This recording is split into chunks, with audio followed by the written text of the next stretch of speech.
गंज में आपको एक कब्रिस्तान का ये नज़ारा आपको दिख रहा होगा। जब हम आए तो यहाँ पे कब्रिस्तान को देख करके और इस कब्रिस्तान की खूबसूरती को देख करके हम हैरान हो गए कि जिस कब्रिस्तान में हम लोग जाते हैं उस कब्रिस्तान में इस तरह का नज़ारा कहीं नहीं दिखता है। आप देखेंगे तो जैसे आप कब्रिस्तान में घुसेंगे यहाँ पे जो है एक रोड बनाया गया है और यहाँ पे जो है आप देखेंगे ये कब्रिस्तान का ये पूरा एरिया है और जहाँ पे हम खड़े हैं ये रोड है और रोड के दोनों किनारे पे जब आप देखेंगे तो देखिए कि किस तरह से यहाँ पे जो है पौधे लगाए गए हैं और यहाँ पे रोड बनाया गया है जो कि कब्रिस्तान में जो है कहेंगे कि खूबसूरती में चार चांद लगा रहा है। और यहाँ पे आप देखेंगे तो बल्ब भी लगाया गया है। जब रात का समय होता है तो यहाँ पे काफ़ी खूबसूरत नज़ारा आपको देखने के लिए मिलेगा। पेड़ भी लगाए गए हैं, देखिए कि दोनों साइड में पेड़ है और साइड में जो है आप देखेंगे तो लाइट का भी व्यवस्था किया गया है। और इस कब्रिस्तान में जब हम आए तो देखिए कि काफ़ी खूबसूरत यहाँ का नज़ारा है। हम आगे भी चलेंगे और आगे भी दिखाएंगे कि देखिए इस कब्रिस्तान में जो है रोड का काम किया गया है, कितना खूबसूरत जो है काम किया गया है। हम कहीं भी जाते हैं बिहार में ऑलमोस्ट बहुत सारे कब्रिस्तानों में हम गए हैं, लेकिन इस तरह का नज़ारा जो है वहाँ पे देखने के लिए नहीं मिलता है। जाएंगे तो उस कब्रिस्तान में कोई देख रेख करने वाला नहीं है और वहाँ पे लोग तभी जाते हैं जब किसी को दफनाने लेकर के जाते हैं। लेकिन ये एक कब्रिस्तान एक ऐसा कब्रिस्तान है जिस कब्रिस्तान में लोग घूमने के लिए आते हैं, ज़ियारत के लिए आते हैं और इसलिए आते हैं ताकि यहाँ पे रहने के लिए, बैठने के लिए बहुत अच्छी खासी व्यवस्था की गई है। आप देखिए यहाँ पे जो है आप देखेंगे कि कब्र है और इस कब्र पे देखेंगे कि कितनी अच्छी हरियाली है और हर जगह जो है जाने के लिए आप देखेंगे कि रोड बनाया गया है, कितना खूबसूरत रोड है। और इस साइड में अगर बात करेंगे तो देखिए ये बीच में जो है सेंटर है, इस सेंटर में हम लोग खड़े हैं। और इसके अलावा अगर हम इधर बात करते हैं तो इधर भी इसी तरह का नज़ारा आपको देखने के लिए मिल रहा होगा। तो इस कब्रिस्तान की खूबसूरती हम देखें तो हम सोचे कि चलिए आप तक हम पहुंचाते हैं और आपको हम दिखाते हैं कि देखिए जहां तक आपकी नज़रें जाएगी वहां तक जो है इस कब्रिस्तान की बाउंड्री भी हुई है और बाउंड्री के साथ साथ दोनों साइड में ये पार्क बनाया गया है। और ये पार्क जो है इतना खूबसूरत देखने के लिए लग रहा है कि लोग जब भी जुम्मे की नमाज़ पढ़ते हैं या बाकी जो नमाज़ पढ़ते हैं उस नमाज के बाद इस कब्रिस्तान में घूमने के लिए आते हैं। और इस कब्रिस्तान में जब घूमने आते हैं तो उनको काफ़ी आनंद भी आता है और ज़ियारत भी कर लेते हैं। अब देखिए कि एक वेलफेयर सोसाइटी जो है ट्रस्ट है, उस ट्रस्ट के द्वारा जो है इसका देख रेख किया जाता है। और आगे भी चलते हैं और आगे भी दिखाएंगे कि देखिए ये जो है ये कब्र है और नया कब्र है, फ़िलहाल का ही है। देखिए कि किस तरह से यहाँ पे जो है लोगों को मिट्टी दी गई है और मिट्टी देने के बाद लोग गए हैं और जा कर के मिट्टी दे कर के आए हैं। इसमें जब हम कब्रिस्तान में कहीं जाते हैं तो देखते हैं कि वहाँ पे रास्ते तक नहीं होते हैं और वहाँ पे जाएंगे तो बहुत सारे कब्र पर जो है चढ़ करके लोग चले जाते हैं। लेकिन यहाँ पे सब कुछ का एक अच्छा सा व्यवस्था किया गया है। यहाँ पे देखिए इसका भी एक बाउंड्री किया गया है और उस बाउंड्री के अंदर भी कब्र है। और इसके अलावा ये जो आप नज़ारा देख रहे हैं ये भी कब्र का ही है। लेकिन रोड की जो बात करें, रोड और पानी का जो व्यवस्था है, आप देखेंगे कि नीचे में पानी है और ऊपर में लाइट का भी व्यवस्था किया गया है। यहाँ पे अगर किसी से मुलाकात होती है तो हम आपको बात करवाएंगे, लेकिन फ़िलहाल हम आपको दिखाते हैं कि ये पूरे कब्रिस्तान का नज़ारा हम आपको दिखा रहे हैं कि देखिए ये पूरे कब्रिस्तान का नज़ारा है। और यहाँ पे जो है ये भी एरिया बनाया गया है जो लोग इंतकाल करते हैं उनको दफनाने के लिए ये जो जगह है ये रखा गया है। और बीच में ये रास्ते बने हुए हैं और इस रास्ते से आप जब देखेंगे तो देखिए लास्ट तक है। और पहले तो फ्रेश फोकस और वायरल बिहार की टीम को मुबारकबाद देता हूँ और बहुत बहुत शुक्रिया कि आप लोग यहाँ तक आएँ इस कब्रिस्तान के बारे में जानने के लिए। सबसे पहले तो बता दें कि ये कब्रिस्तान है, ना कि ये पार्क है। लेकिन लोग कहते हैं कि ये पार्क से कम नहीं है। रही बात यहाँ कि विधि व्यवस्था की, तो हमारी जो कमेटी है मुस्लिम वेलफेयर कमेटी और मुस्लिम वेलफेयर कमेटी के एक पार्ट है कब्रिस्तान वेलफेयर कमेटी। तो कब्रिस्तान वेलफेयर कमेटी इस कब्रिस्तान का देख रेख करती है, मैनेजमेंट करती है। तो कमेटी का एक प्रयास रहता है और है कि यहाँ पे जितनी सुविधा हो सके दे दें। जैसे कि इस्लाम में ये माना जाता है कि 3 काम ऐसा है जो तुरंत करना चाहिए। उसमें एक काम होता है अगर किसी का इंतकाल हो गया तो उसको सुपुर्दे खाक जल्द से जल्द करना चाहिए। तो इसलिए यहाँ पे व्यवस्था इस तरीके से बनाया गया है कि अगर किसी का इंतकाल शाम में हो गया और रात में मिट्टी देना है तो लाइटिंग का प्रॉपर व्यवस्था है। मैयत आती है तो हमारे बुज़ुर्ग आते हैं तो उनके लिए बैठने की प्रॉपर व्यवस्था है। और गर्मी के मौसम में इंतकाल हो गया तो फ्रीजर बॉडी का व्यवस्था है। जो यहाँ आते हैं घाम में तपते हुए उनके लिए ठंडा पानी पीने की व्यवस्था है। रास्ते में आते हुए वज़ू किसी का टूट गया तो वज़ू बनाने के लिए वज़ू खाने की व्यवस्था है। तो अल्हम्दुलिल्लाह लगभग सारी व्यवस्थाएं यहाँ पे दी गई है, ताकि अगर किसी अगर इंतकाल हो रहा है, अगर वो मैयत यहाँ आ रही है तो उसको किसी प्रकार की कठिनाई नहीं हो, सारी सुविधा यहाँ मिले। और यहाँ पे कब्रिस्तान देख रहे हैं कि इस तरह का कब्रिस्तान यहाँ पे गोपालगंज, सिवान या बिहार में बहुत सारा जगह घूमे हैं, लेकिन वहाँ जाते हैं तो इस तरह से सिस्टम नहीं है। तो आप लोगों को कैसे लगा कि देखिए, सबसे पहली बात तो हम सभी के लिए ये खुशी की बात है कि हमारे ज़िले में, हमारे मीरगंज नगर परिषद शहर में ऐसा व्यवस्था बनाया गया है। इसमें सभी लोगों का सहयोग है, सभी धर्म के लोगों का सहयोग है।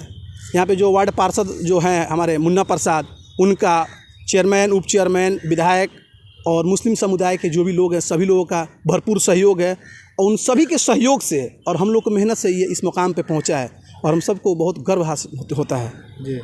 तो यहाँ पे जो रोड वगैरह बनाया है जी, रोड वगैरह रोड कैसे बनाया है आप लोग के ये से, या जैसे कि बहुत सारी इसमें काम है जो मुस्लिम कम्युनिटी से चंदा करके, अवामी चंदा करके किया गया है। और बहुत सारी काम है जो नगर परिषद के फंड से कराया गया है, विधायक जी के फंड से कराया गया है। तो दोनों का मेल जोल है, सहयोग से ही बना है। गवर्नमेंट फंड भी इसमें लगा है। ये जो आप पीसीसी देख रहे हैं, ये नगर परिषद की तरफ से मुन्ना जी वार्ड पार्षद है, उनके मेहनत का नतीजा है ये। जी। ये जो बनाया है, ये वाला जो दिख रहा है, ये कब्रिस्तान बहुत पुराना है, तो ये पुराने ज़माने से ही है। तो ये इसके बारे में ज़्यादा कुछ नहीं कहूँगा, क्योंकि पुराना है और इसी हालात में हम लोगों ने छोड़ दिया। क्योंकि क्या होता है, बहुत सारी ऐसी चीज़ होती है जिसको छेड़ना उचित नहीं होता है, तो वो पुराना है और वैसे ही उसको छोड़ दिया गया है। बाकी जो चीज़ है इसको डेवलप किया गया है। और इसके साथ साथ मुस्लिम वेलफेयर कमेटी 3 चीज़ों पे काम करती है: एजुकेशन, इन्वायरमेंट। तो इन्वायरमेंट को ध्यान में रखते हुए यहाँ पेड़ पौधे भी आप देख रहे होंगे, बहुत सारे पेड़ पौधे लगा है। इसका भी बहुत ख्याल रखते हैं हम लोग, और इसको बेटे की तरह सींचते हैं हम लोग, और नतीजा आपके सामने है।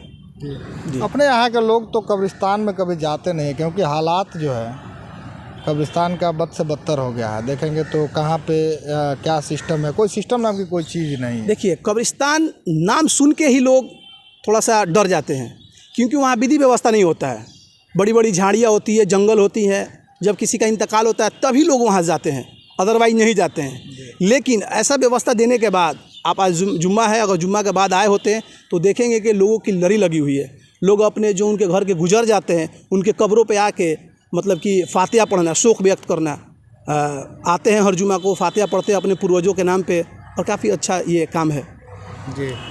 यहाँ पे अगर हम बात करें तो आप देख रहे हैं कि एक ये पार्ट अलग है, वो अलग है, और अलग अलग हिसाब से। देखिए, इसको पहले ये एक कब्रिस्तान ही था जी। इसको 6 भाग में इसलिए बांट दिया गया, ये रोड निकाल दिया गया ताकि जो कब्रें होती हैं उसकी बेहुरमती न हो, उस पर पैर न पड़े, क्योंकि उस कब्र के नीचे कोई ना कोई लेटा होता है। तो इसलिए इसको छोटे छोटे पार्टों में बांट दिया गया, ताकि आसानी से लोग अपने पूर्वजों के कब्रों के पास जाएं और फातिहा पढ़ें, और उसके बाद आसानी से निकल के बाहर चले जाएं। जी। तो जैसे अरब कंट्री में हमने देखा है कि वो कब्रिस्तान का एक ऐसे ही जो है घेराबंदी कर दिया जाता है, और कुछ दिनों तक जब उसमें जो है लोगों को लेटा दिया जाता है, तो कई साल बीत जाते हैं। उसके बाद जो है फिर उसके ऊपर दोबारा मिट्टी दी जाती है। जी जी, आपकी बात बिल्कुल सही है। जैसे कि इसमें क्या है कि सिस्टमेटिक ढंग से मतलब कि मिट्टी दी जाती है। पहले इस खंडे में हुआ, फिर इधर हुआ, ऐसे बारी बारी से सारे खंडों में होगी। और जो सबसे पहले हुआ है तो उसमें क्या होता है कि जो बॉडी उसमें दफनाया जाता है वो सुपुर्दे खाक हो जाएगी, मिट्टी में मिल जाएगी। फिर आने वाले समय में फिर वहीं पे उसी जगह पे किसी और की मिट्टी होगी। जी। क्योंकि गांव के कब्रिस्तानों में हमने बहुत सारा जगह ये चीज़ देखा है कि लोगों को पता नहीं रहता है, और कब्र के ऊपर भी कब्र खोदना चालू कर देते हैं, और उसके बाद में वहाँ से कुछ निकल आता है, तो लोगों को बड़ा दुख होता है। बस उसी बात को ख्याल रखते हुए ये सिस्टम बनाया गया है कि सीरियल वाइज होगी, तो इधर फिर दोबारा जहाँ से शुरू हुआ था वहाँ आने में 10 साल, 8 साल, 20 साल लगेंगे। तब तक वो जो बॉडी होगी वो डिस्पोजल हो जाएगी, यानी कि मिट्टी में मिल जाएगी, अच्छे तरीके से सुपुर्दे खाक हो जाएगी, ताकि फिर जब वहाँ मिट्टी हो तो कोई परेशानी नहीं हो। और ये कुरान का जिक्र भी है कि एक कब्र से 70 लोगों को बरोज़े क़यामत उठाया जाएगा, तो 70 मुर्दे तो वहाँ दफना ही जाएंगे। जी। यहाँ पे देख रहे हैं कि ये वाला जगह जो है थोड़ा सा खाली दिख रहा है। थोड़ा सा विराट भाई दिखाइए कि ये वाला जगह जो है थोड़ा सा खाली दिख रहा है, तो इसका क्या? नहीं, जो जगह आप अभी दिखा रहे हैं अपने कैमरे से, उसमें मिट्टी हो चुका है। अभी रिसेंटली जो बरसात आया है जिसकी वजह से वो धंस गया है, तो ये फुल है, इसमें अब नहीं होता है मिट्टी। आप उधर कैमरा घुमाइए, वो टीना का एक सेट रखा होगा, उसका यही पहचान है कि रिसेंटली मिट्टी वहीं हुआ है, उसके पहचान के लिए रखा गया है। तो वहाँ मिट्टी हुआ है, और ये खांदे जब भर जाएंगे तो फिर इसके बाद नेक्स्ट आगे वाला इस खंदे में मिट्टी होगा।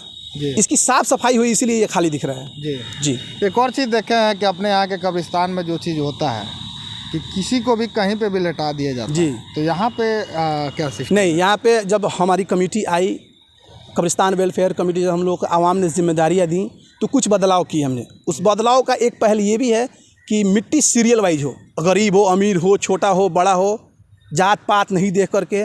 पहले क्या होता था, मेरे अब्बू यहीं है तो यहीं होंगे, मेरे दादाजी यहाँ हैं तो यहीं होंगे। तो इस चीज़ को ख़त्म किया हम लोगों ने कि नहीं, सबको एक लाइन में एक सफ में खड़ा किया जाए। जिस तरह हम लोग मस्जिद में नमाज़ पढ़ने जाते हैं, जो पहले जाता है वो आगे बैठता है, चाहे वो राजा हो, फ़कीर हो, उससे मैटर नहीं करता है। उसी तरह कब्रिस्तान में जो पहले आया उसका इंतकाल हुआ, उसका मिट्टी वहाँ हुआ, उसके बाद जो आया उसके बगल में हुआ, उसके बाद जो आया उसके बगल में हुआ।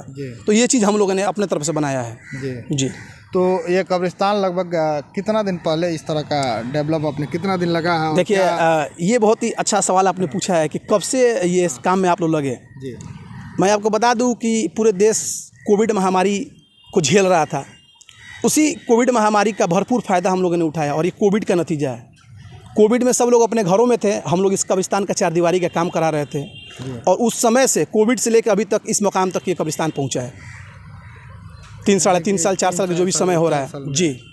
4 साल में आपने इतनी हरियाली ला करके कब्रिस्तान जी जी जी जी, बिल्कुल बिल्कुल।